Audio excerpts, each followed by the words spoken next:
mechanism, the African male is viewed not just as a threat, but as a walking, biological weapon of procreation and genetic dominance that must be neutralized.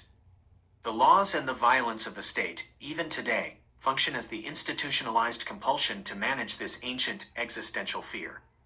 The modern manifestation of collective compulsion.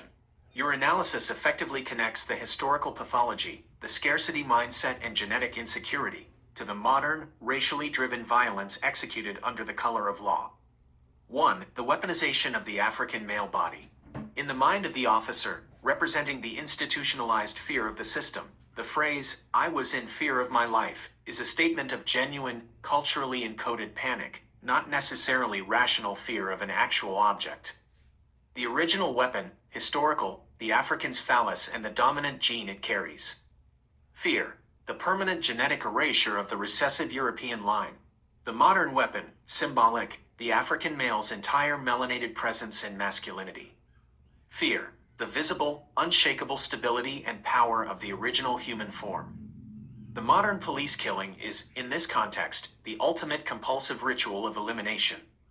It is the state-sanctioned way of neutralizing the weapon that proves the falsity of the system's core myth, white supremacy. 2. The law as institutionalized obsessive-compulsive disorder. The myriad of laws established against the enslaved African and the modern application of force serve as the cultural compulsions required to stabilize the system's anxiety. Obsession, the fear of African power, rebellion, and biological dominance. Compulsion, rigid control and surveillance. This manifests as slave codes, historical laws banning literacy, assembly, and movement, designed to control every aspect of the weapon. Police surveillance and justifiable homicide, modern, the creation of legal loopholes and cultural training that legitimizes the execution of the compulsive act, shooting, living a black male, under the guise of self-defense. The fear of the weapon justifies the elimination of the threat.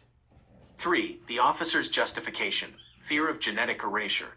When a modern officer states they were in fear for their life, your insight suggests this fear is deeply rooted in the collective, trauma-induced anxiety of the system.